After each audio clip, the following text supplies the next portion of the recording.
but I paid 150. And Porsche's like, yeah, but we'll give you 35, and because the new ones aren't worth anything, we'll give you a new one for 90. So you've only got to pay 60 grand. Like 2 or 3 years after having the original one. They're like, oh wait, so I've had a car for 2 or 3 years and I've got to pay 60 grand to get the new model. I feel like I talk a lot with my hands, so there's a lot of stuff's going to be going on in these cars. Like if I'm sat inside, I'm like talking to someone, it's going to be like a Benny Hill sketch or something with everything moving around, screens, lights coming on, projectors on, and then I'm like, oh my god, this movie's great, and then the projector goes off and I'm like, oh no, I'm stuck in the middle of the movie, lost my place. Hi everyone, welcome to All Blood and Sweat. I'm Jack, and going to do another little podcast episode. Yeah, I mean, at first doing these podcasts, I thought it might be a little bit lazy because I'm not like going out to car museums and finding collectors or people I can talk to their cars. But actually, there's just so much to talk about in the industry these days, week on week. Also, I'm out of breath because I just had to chase someone for a parcel. Right. Let's start with something exciting. So, I never liked Forza Horizon. Fuck it. Let's just do the video. I'm gonna play the Forza trailer right now. Yeah, like I was never actually kind of like what's the word? I was never like really into Forza Horizon. Originally, and then like my mates had it, said it was really good. They're like from the UK one, and then my brother got 5 on the Xbox. And when I was home for a long time, Christmas before last, and I basically just spent like most of my time customizing the cars, because as a car designer, the car customization on Forza is like incredible. And so I literally was like, so then I got into playing the game so I could get more cars and more money to customize the cars and all that stuff. Yeah, baby. Japan. This is gonna be sick. Like, I don't even know where my Xbox is. I don't use it. I don't have the time to use it, but I'm definitely going to be digging it out. Don't tell my girlfriend that I'm literally going to be like digging out my Xbox just for Forza Horizon 6. Or I might even, no, I won't get a new one. She'll kill me. But yeah, it got me thinking of this.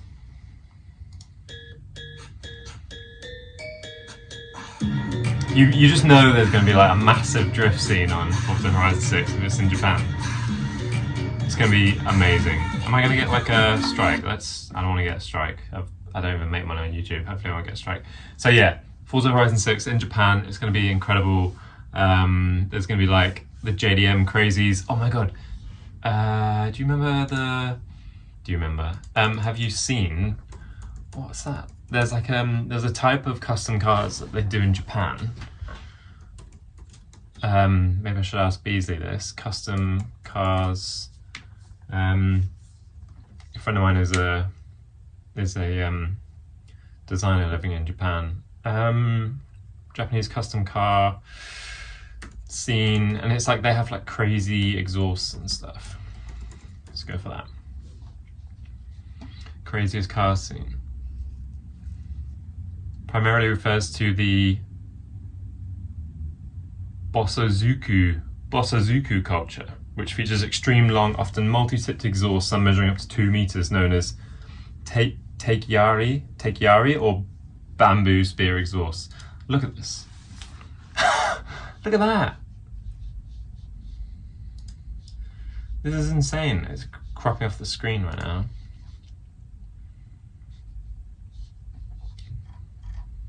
I'll just have to like zoom.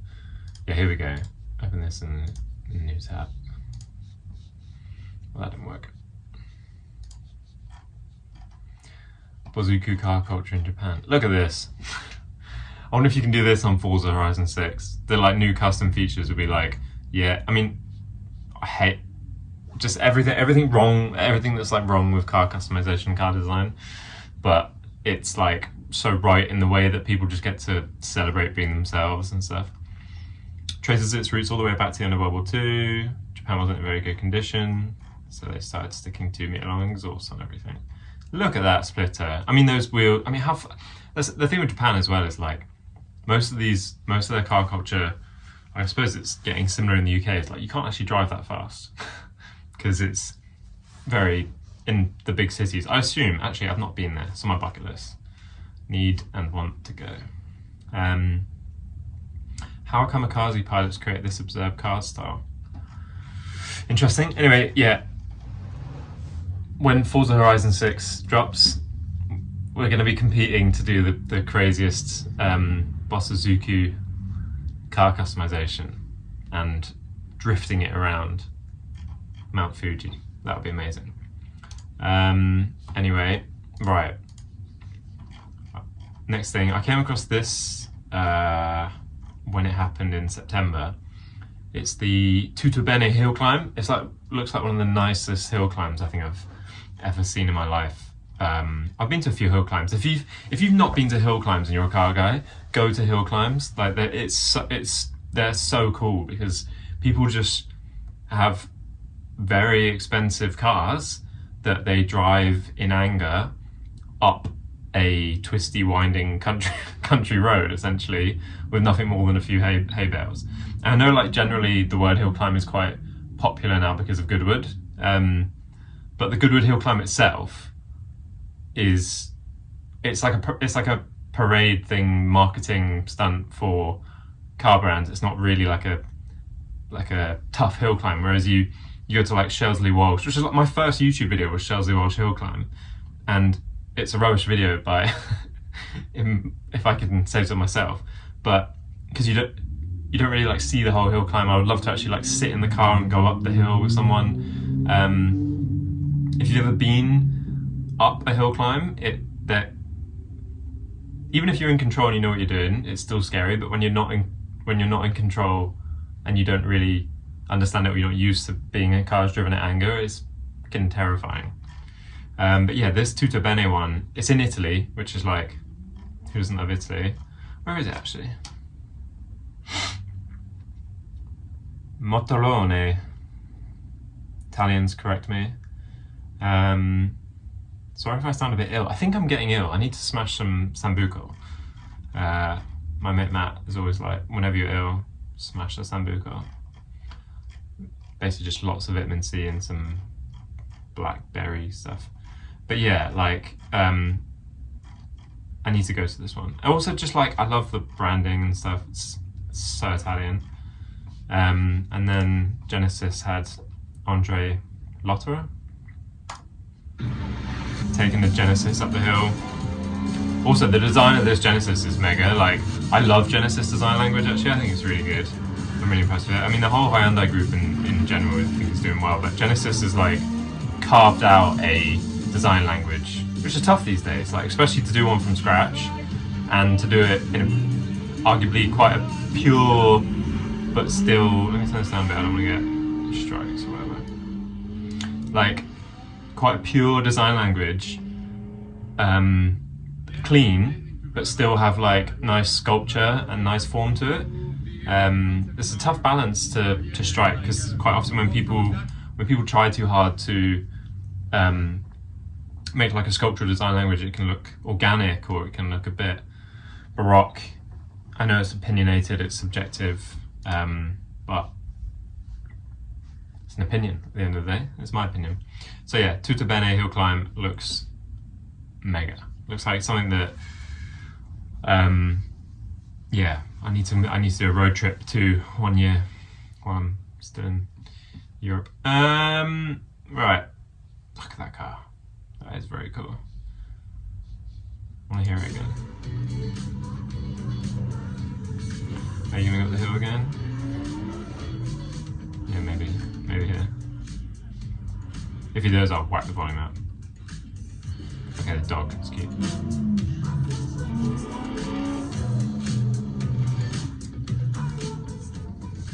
It is annoying though when car companies like, they'll make a car that's obviously a 2-seat combustion, crazy Korean designed thing that looks like a Korean Dodge Viper, teasing this, and then they don't make it. And they just do it as like a branding thing. They do it as like a branding exercise, and they get everyone really excited. and then they're just like, now buy a GV60.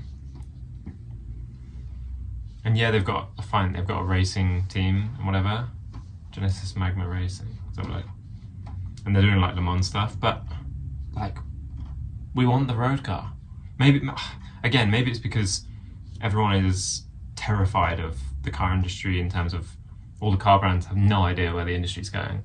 EV, combustion, hybrid, all this stuff. So they're just like, here's a combustion show car, concept car, doing a hill climb. So look, our brand is cool, but no, you can't buy it because we're too scared to put money into producing in combustion right now.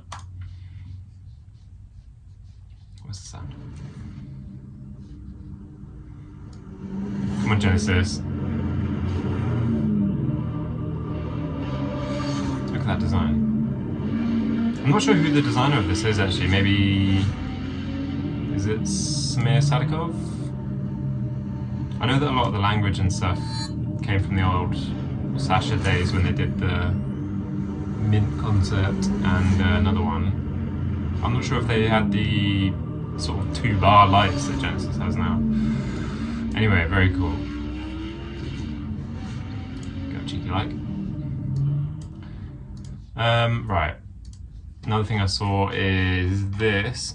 So I used to work at Rolls-Royce, and I also used to work for a Chinese company called Hongqi, which is, you might remember from the Grand Tour, Clarkson calling it Honky. It's Hongqi. It literally translates to red flag. Hongqi is kind of like known in China as the Chinese Rolls-Royce in a way, because they have like an L5, which is like a $500,000 car that you have to be invited to buy, basically. It's like an honor to own an L5. But then Huawei's come out with this Huawei-backed Maxtro S800, which apparently they've got 6,500 orders, and they start at like $145,000 comparatively. So the first new model from luxury brand is groundbreaking luxury EV combined with cutting edge technology and uncompromising craftsmanship. Now, Maestro, a car dubbed the Rolls-Royce of China, interesting, has been launched in China. Well, that's good if it's the Rolls-Royce of China, after making its secret debut behind closed doors at Guangzhou Auto Show. So electric cars generally in China don't sell super well at the luxury end because the Chinese car market makes electric cars for nothing. You know, like you can buy them for $6,000-$7,000 equivalent in China for like a Baojun little pod thing or whatever. So the idea of having a super luxury electric car sometimes is like a hard mental step for the Chinese market, and we've seen it here. It's a tough step for the European market as well, but it's a little bit, I think in the European market it's a little bit more common because I think we're almost attracted to the brand first, and like the Rolls-Royce Spectre is selling really well in like places like California, where you get a lot of benefits for driving an EV, and then you still get to have a Rolls-Royce, and objectively it's meant to be a very good car. I've been in one many times, but I don't think I've been in one moving. Like when I was working at Rolls, I was always in Spectres checking them out. But yeah, just watching like Jay Leno's garage and stuff, it seems that the Spectre's a very good product, which I'm sure it is because they're engineered to death. So yeah, it's really interesting that Maxtro, I mean, I think last week I was complaining about cars not having names anymore. If you're gonna have a name, like, please help us pronounce it. I'm really stupid when it comes to pronunciation of words, so anyway, I can't click these photos larger, but basically, so like in a Rolls-Royce you have like the Starlight headliner, you've got the Starlight doors now. The Maxtro's got Starlight door handles. Look at little Starlight door handles on the outside. Starlight tail light. I wonder where they got this inspiration from. Starlight headlights. And the interior does actually, one thing that's cool about it is it does convert into like a really good space for the person being driven, you know, like that's the whole point of these kind of cars. It's like, it's meant to be about the passenger in the back, about who's being driven in them. And this one has like I think you just push a couple buttons and it, like the passenger seat folds down so that the person in the rear can use it as like a footrest, which we've seen many times in concepts and a few production cars and stuff, but I don't know if it's actually made it into loads of production cars. Faffing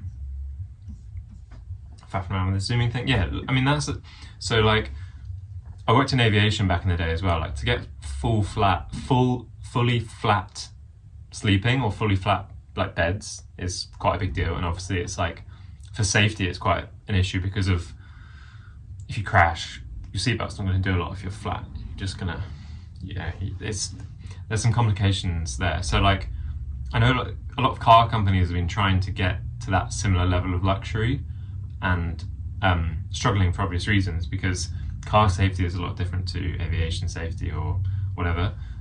So the fact that they've actually managed to get a seat that reclines that much to the point where you're like almost in like an F1 driving position is actually really impressive. Like it's quite hard to do. Standard heated, ventilated and massaging seats as you'd expect, but also zero gravity functionality in the outer seats and active side bolsters for the 4-seat variants. What does zero gravity mean? But yeah, look, so you can fold down the front seat and then you can like really recline in the rear, and you've got like this feeling of this massive wide open space. It looks like there's a passenger dividing system there as well, not a guillotine for your shins. One thing I loved actually was when I was at Rolls, I tried the BMW 7 Series and it had the fold down screen for the rear passengers, and I was like, oh, put that in a Rolls-Royce. Do you know what I mean? Like it seems a bit over the top when you. I need to get further now. Let's go back to Japanese Bozuku. BMW 7 Series folding screen.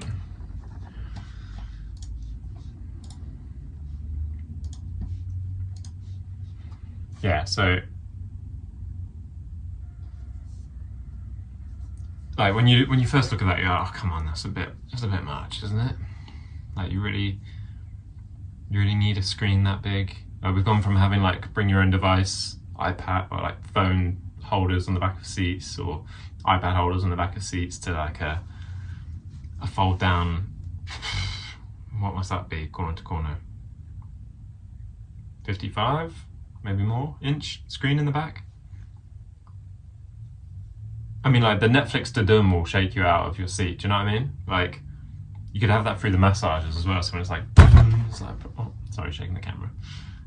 But yeah, I mean, this is essentially the sort of the same concept. You got you can see there the passenger seat in the front passenger seat in the BMW, it kind of like has to slide all the way forward and then like hug the IP, whereas in the Huawei Maestro, it looks like it's almost gone, which is tough because obviously like when you fold a seat, you've got all the cushion compression and stuff. So like the cushion has to go somewhere.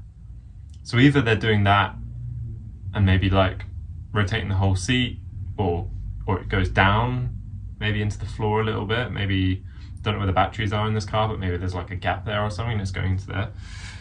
Whatever, but I'm getting really nerdy now, but that's quite impressive from a design perspective.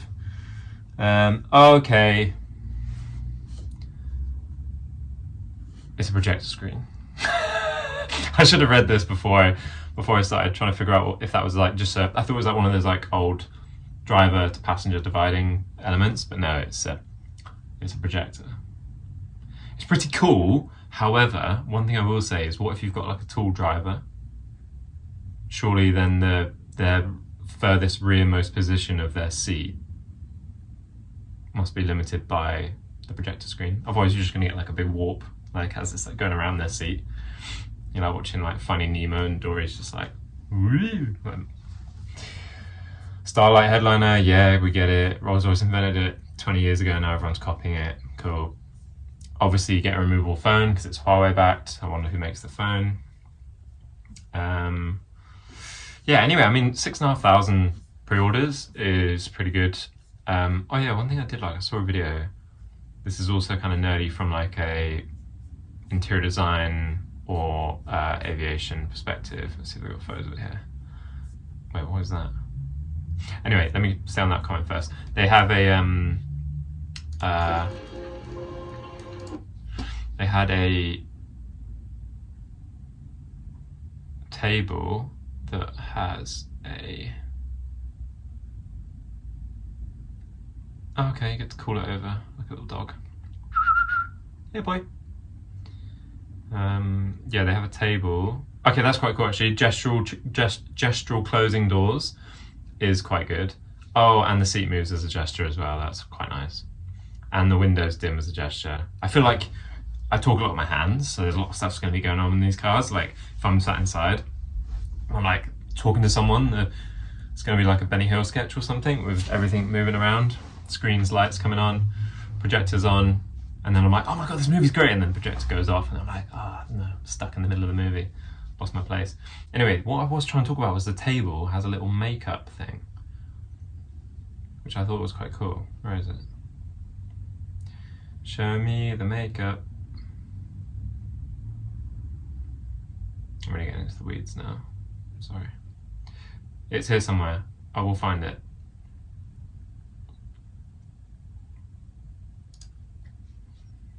Okay, that's a massive screen actually. Pretty impressive. Wireless charging as standard in cars these days. I don't know why people really still celebrate it. Here we go. This is what I was talking about.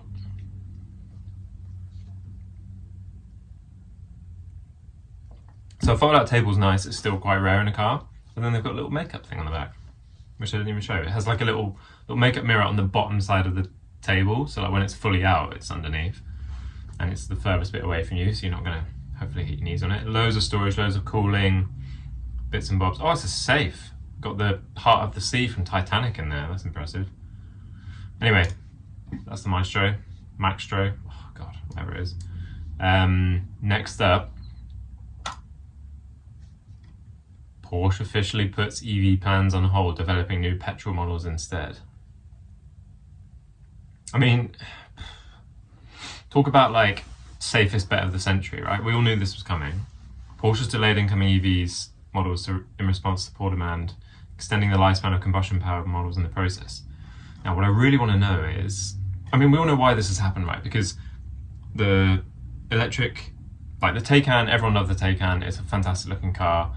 Arguably, it probably, and then there was loads of government benefits in order, or government incentives to get it, and so a lot of people were buying it on business. So basically, it was just all like businessmen that were spending 150 grand on that car, 130 grand on that car, and using it as like a tax write-off. And then, as soon as those incentives went away, then they were like trying to trade them in for like a new model, and Porsche's like, we'll give you 35 grand for it. And then they're like, but I paid 150. And Porsche's like, yeah, but we'll give you 35, and because the new ones aren't worth anything, we'll give you a new one for 90. So you've only got to pay 60 grand. Like 2 or 3 years after having the original one. They're like, oh wait, so I've had a car for 2 or 3 years, and I've got to pay 60 grand to get the new model. And they'll do it because it's a tax write-off. Anyway, so oh yeah, and then so the Macan came out, was like, see them around everywhere, but I love like a combustion Macan. I just think they look better in my opinion. And then the Cayenne, I don't know if it even came out or not, or if it was teased or I saw it on the internet somewhere. And then they were like cutting the Box to Cayman range, and then they were from combustion, and they were going to do that as the next EV, and then it was going to platform share with the new TT that I looked at in the first video. But I don't think that actually is happening. Then they were like, oh no, we're stopping the electric Cayman and Boxster stuff. panic over the Porsche Cayman and Boxster aren't going electric only after all. So if I had to bet some money, I haven't actually read this. If I had to bet some money, I would assume that they would be going as like quite heavily hybridized route for some of these cars, because they've got the tech, they've got good electric tech, and it would help a lot in their miles per gallon combustion stats if they had like EV only mode, Boxster Cayman and stuff. Like me and my girlfriend drive a Cayman 718, and it's like most of the time you're sat in traffic in the UK. Most of the time you're sat in traffic doing less than 10 miles an hour. So if that was EV only, and if it was like a like a Prius or something where it's not plug-in, like it's just EV only, but it just runs off of the regenerative braking or whatever, that would help the mileage targets, miles per gallon, emissions, all that stuff, all the regulatory stuff that is the big issue. That would help a lot. And then when you actually get onto like the motorway and you get hopefully flat six, still breaking into life, and then use the electric as like a turbo type thing where it's like rev matching and stuff. But as for the divisive electric Cayman and Boxster, Porsche insists they're still in the pipeline. Okay, Porsche. So apparently VW, where's the article I saw? VW lost like, let's read it. Yeah, Instagram, trustworthy Instagram.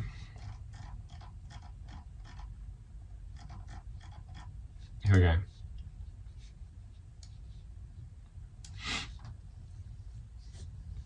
Okay. Porsche has pulled off the biggest electric vehicle retreat in automotive history, costing the parent company Volkswagen a staggering $6 billion. German luxury brand abandoned its ambition EV timeline The German luxury brand abandoned its ambitious EV timeline and confirmed its new flagship SUV, positioned above the Cayenne, will launch with combustion engines instead of being electric only as planned. Above the Cayenne. I missed that when I was reading this the first time. I wonder what that is. Are they going... Because it's weird, because originally the Cayenne was like a Range Rover sort of competitor, and now you could argue that it's kind of like sitting at like the Range Rover Sport level. But there is people that buy the Range Rover, the main one, whatever you call it. Used to be the Vogue, I don't know what it's called these days. The main Range Rover. They are, regularly over sort of 200k, 250k. You can buy special editions or tuning house ones that are even more than that, and they are like a luxury item or a luxury brand in and of themselves these days. So maybe Porsche is aiming a kind above that. Its new flagship SUV positioned above the Cayenne. That's really interesting.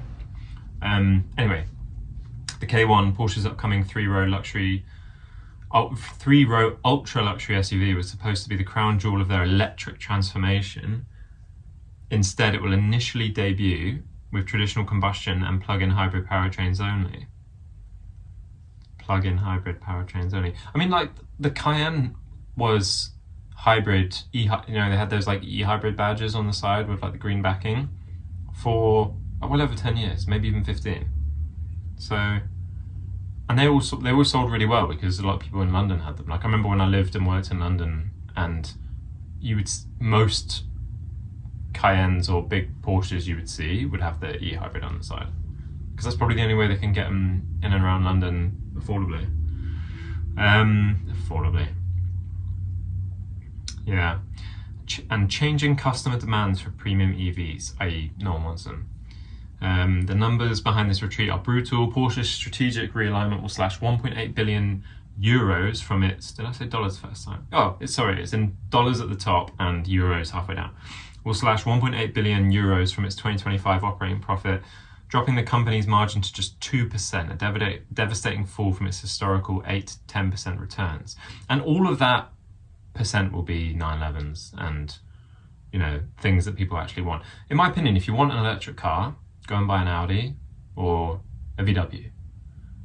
Obviously, people want the brand, but it's like, I mean, I did my master's degree project on this, like how brands that have umbrellas, they could keep one brand as like a performance driver's car, i.e. like VW Group with Audi and everything. They could have Porsche as the driver's car, and that's what people use when they're like really into driving and they want the combustion engine, or they want the hybrid SUV because they're actually going to use it. I doubt that will happen. Chelsea tractors, and then they sort of like elevate.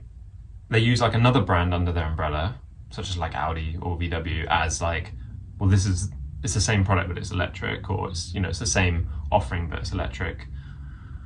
I mean, I still have the opinion that you should never have electric cars bigger than the Renault 5, or maybe a Model 3. You know, like or a Polestar 2. I just think anything bigger than that, you get beyond a point where you just lose so much energy in braking and tires and all the rest of it.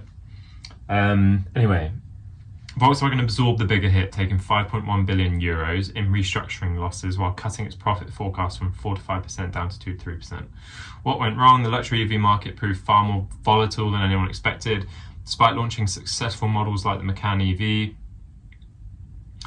Porsche faced a 42% sales drop in China during Q1 2025 and punishing US tariffs that added 5 to 10 grand to every imported electric Porsche. When customers can get a gasoline Cayenne GTS for significantly less than its electric equivalent, the math gets simple. That's true. Also, the second-hand market for those Cayennes and Macans is really strong. Like they hold their value so well. Porsche's reversal extends far beyond the K1, the iconic 718 Boxster and Cayman, which were going electric only for the next generation, will now return with combustion engines. The Panamera and Cayenne got their lives extended with gas and hybrid powertrains, continuing well into the 2030s. Even Porsche's dedicated EV platform for future electric Panamera and Taycan replacements got scrapped entirely. Even Porsche's dedicated EV platform for future electric Panamera and Taycan replacements got scrapped entirely. That's actually mental. That's a big cost. Massive cost. I mean, it probably explains that 6 billion euros or whatever, $6 billion as it is at the top. The company officially abandoned its goal of 80% EV sales by 2030, a stunning omission that one of the most successful premium brands couldn't make electric economics work. Like I said last time, electric economics only work if you're a Chinese company in today's market. European companies can't compete with the cost and quality of Chinese. So maybe arguably American, like Tesla. The genius of Tesla is they have like two parts. Like basically, you get like an engine and a door. That's it. But like every other brand can't really make them cheap enough. I'm interested by Ford's new strategy. With their sort of platformy thing. Anyway, very interesting, big shift. We all saw it coming, and not surprised. It's kind of one of those things where you're like, oh yeah, I saw that coming, you know. All right, how are we doing? So, you guys heard about this guy? Sold my house, circumnavigating the world in a Lamborghini camper. I mean, it's now the Q8, but I followed this guy on Instagram. I thought it's quite cool. My name is Connor, and this is my Lamborghini camper. And this is Val, my girlfriend for the last 5 months. 5 months. Don't put in your YouTube videos, mate. And I'm stepping on her foot currently. Anyway, I've been trying in the back of this Lamborghini, literally living in it, which I will show you guys, for over 2 years now. So this is going to be the 2-year review of going through the car, and we'll talk about all the features of the car, the places I have been, and a little bit about this one right here. I mean, sick concept, right? Like, I love Dakar cars, I love like off-roading normal cars, And this kind of, in a way, this feels like it's off-roading a normal car, because most people don't take these cars off-roading. I'm pretty sure the Staccato Huracan is far more capable off-road. Talking about Forza earlier, when I was playing Forza, let me mute this dude. When I was playing Forza Horizon 5, I made a, what did I make? I made like a Staccato. They didn't have the Staccato Huracan in the game, so I just made one, like put it on off-road tires and stuff. And then every time I went into a race, like people would bring their supercars, and I would just absolutely smash them, like the ones where you go like slightly through some mud and through some grass and stuff. So fun. And I gave it a Brillia past the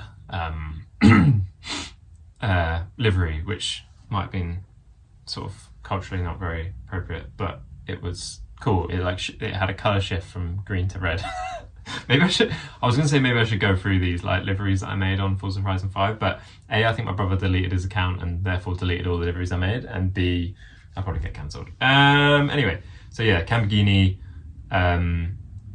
it's cool. I mean, it's definitely far more variability than just doing hey, this is my Q8 with a roof tent, which is essentially what it is, but without the roof tent, because he's got a double mat. Fine, this is my Q8 with a double mattress in the back. You know, basically what it is. I think I'd rather have like a Sprinter, but everyone has a Sprinter. There's a million YouTube channels, Instagram accounts of guys traveling the world in Sprinters and stuff. This is definitely a lot more eye-catching. Got my attention. I'm like, oh my god, somebody uses an Urus for kind of what their market is meant to be about, if you know what I mean. Yeah, this is wild. I wish he would engineer some of this stuff a little bit better. He's obviously not like a designer or something. He's just like, yeah, I'll just put some tape on the leather just to protect it from the water. Like, come on, dude. Like, go to a factory somewhere, take the piece off, take the door card off, and get it like retrimmed in like neoprene or like wetsuit material. Although actually that probably absorb the water. That's stupid. Something that doesn't absorb the water, but get it like retrimmed in something cool, you know? You're obviously like making enough money from the social media aspect of this to afford to carry it on and yeah. Self-censoring myself. Camperghini YouTube. I like how he's done the bumper actually. That's probably, I mean, Urus's, if you're on the M25, and an Urus will always fly up behind you anyway, even in a Porsche, and they'll be like, get out of my way, I want to break some speed camera lights and stuff. But if you saw one with this bumper bar on it, you'd be like, what in the Mad Max is that? Also, I mean, he's got an awning, but it could have easily put a roof tent on this. Would be far more comfortable, whack these boxes in the boot, and you know, that's what I would have done. Anyway, let's bounce out of this guy. Took my Lambo to Normandy for D-Day. Years ago today. What? Sorry, I just want to have a look at this. Good thing about watching it is, what? You got D-Day footage on your Camperghini thing. Oh my god, you got Saving Private Ryan clips. The man's got Saving Private Ryan clipped out for his Camperghini.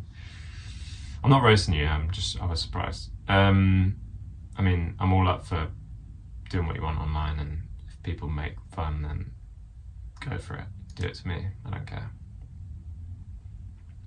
Oh, by the way, these D-Day celebrations though, I'm going off on a tangent here, but I don't care. These D-Day celebrations and stuff got me wanting a Willys Jeep. D-Day celebrations. Is it a celebration? D-Day commemorations.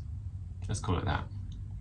And I have utmost respect for veterans and armed forces and police.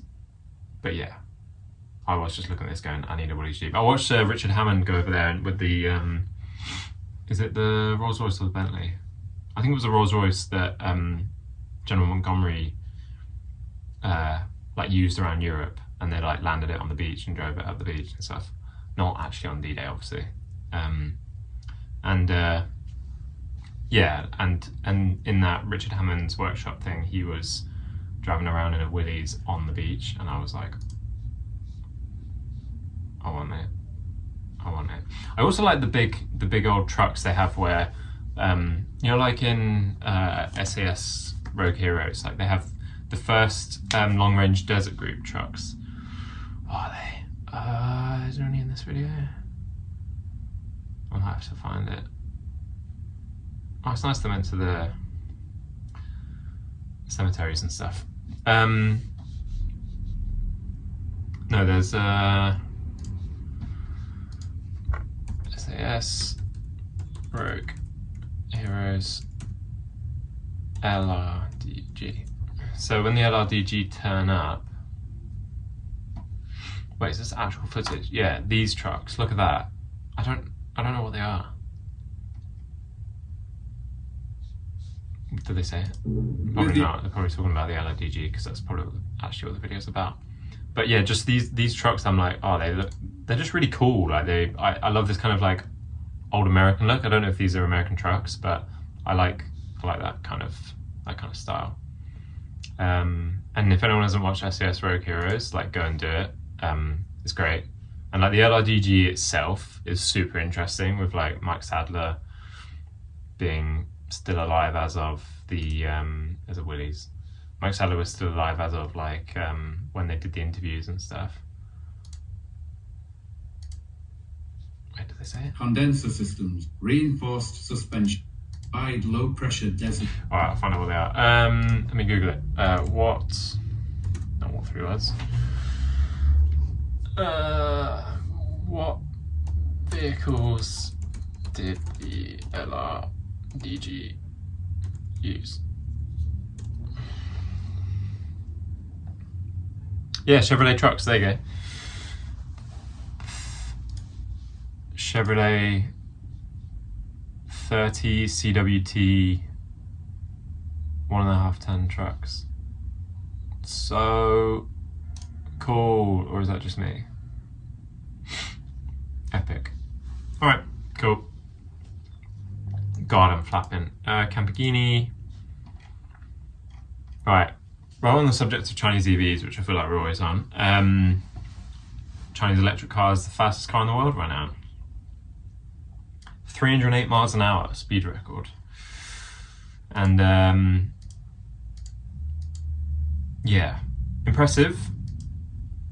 Not as cool as the Bugattis or the Koenigsegg's, in my opinion, just because the engineering, like, I mean, this is still engineering, but it's like, you know, when you see the drones fly from like 0 to 1 million, that it's like that kind of thing where you're like, whoa, that's cool. But when you hear, that's a bad example. There's a meme going around where it's like, there's a picture of a Taycan, and it's like, yeah, microwave food is faster, but barbecue tastes better. It's that kind of thing. Anyway, also with like the reputation that Chinese EVs have for going extremely fast but not being able to stop. Looking at you, why am I looking at you? Who is that? Sorry, I hate that. I keep having to Google stuff. Chinese EV brake failure. Which one was it?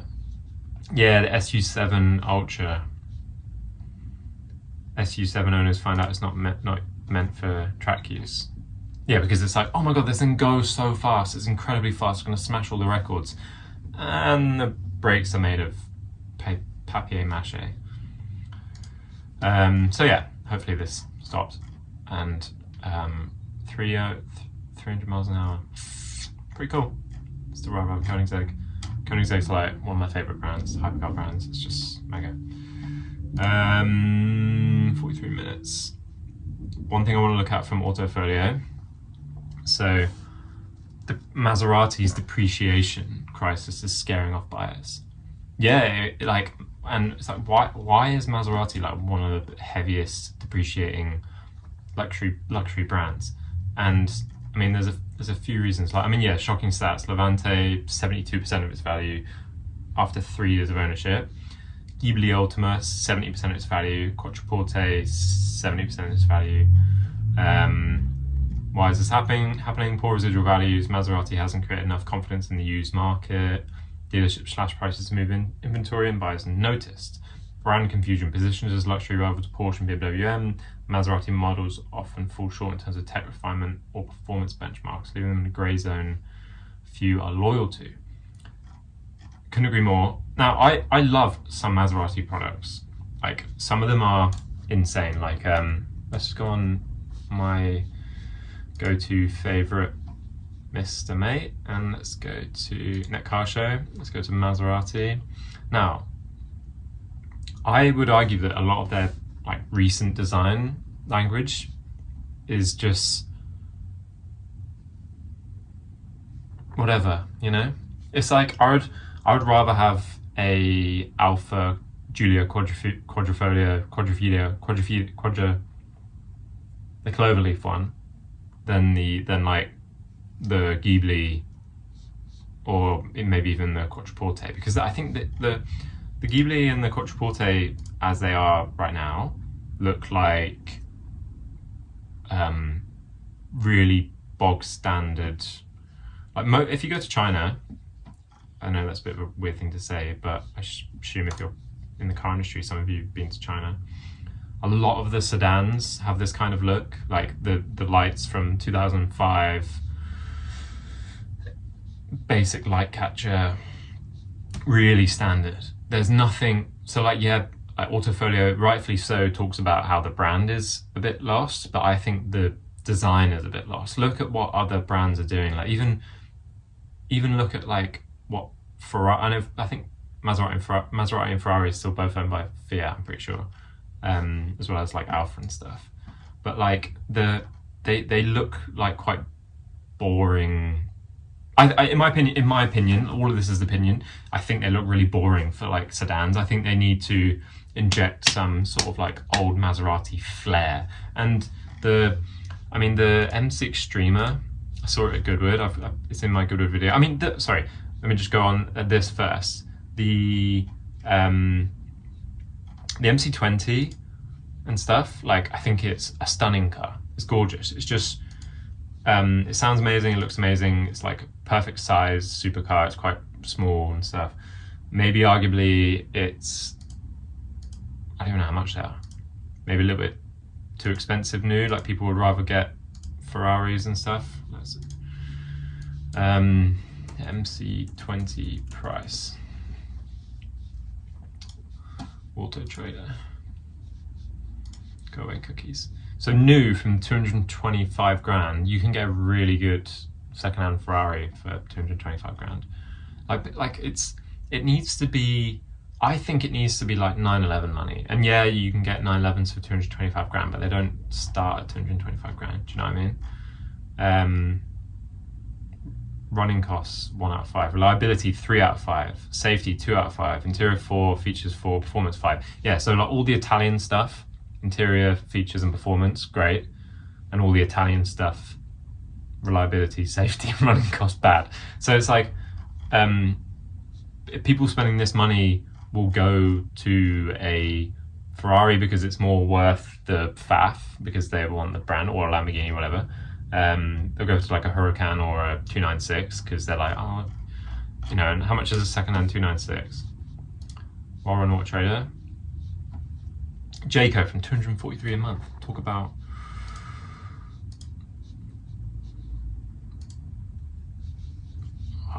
this is a faff.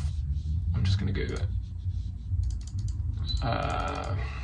296 second-hand price.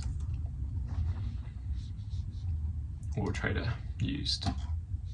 There you go. 200 grand, 210 grand from Tom Hartley. So you're going to get really good warranty and servicing and all that stuff. Good history. 1,000 miles on the clock, which is nothing. 23 reg. You're going to buy this. You're not going to buy a brand new MC20 if you've got 200 grand burning a hole in your pocket, like we all do. So yeah, that's number one for me with Maserati in terms of their performance cars. And where they were good was, sorry, I'm flapping around here. Where they were good was like the GT. So I remember the GT on the road, and like Clarkson always says, and if you've been around them, you know they sound incredible. The V8 that was in them is just such an amazing vocal cord, and they're really nicely proportioned, good looking cars. They're kind of like more like Aston Martin level competitors, in my opinion. So you've got like a Ferrari product and an Aston Martin product in the family, but like they're probably still stung with the same like reliability and stuff, and also like arguably not as desirable a brand as Aston Martin. But then you go like just a little bit further back into their history. Right, give me the list. Okay, not that far back.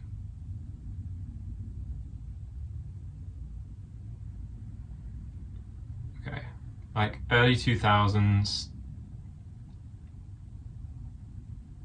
Yeah, MC12. We all love an MC12. But like the Quattroporte, all of that. They basically did really good cars for 10, 15 years, and then just tried to like float on that hype without really innovating or doing anything kind of too special, you know. And they've got such a rich history. 40s, 30s, like racing pedigree. I mean, they could be so good. Where is that?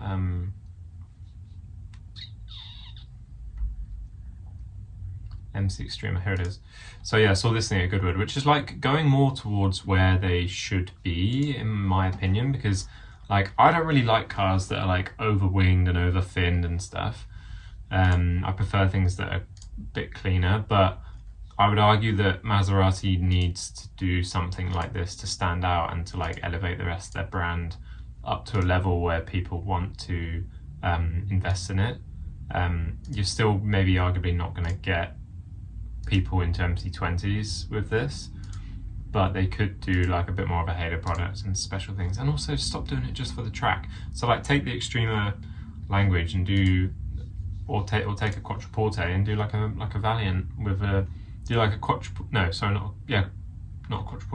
like a Gran Turismo with some Extrema language on it, and you've got like a Valiant competitor.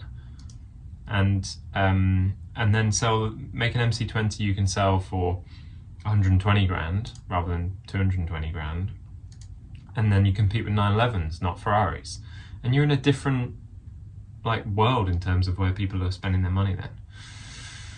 Do you know what I mean? Anyway, I think that's it. I'm done. As I said, guys, not many of you are subscribed. If you made it this far, then I'm extremely surprised. And yeah, please subscribe. Please. Like and subscribe. And yeah, that's it for today. So I will see you guys soon. Thank you.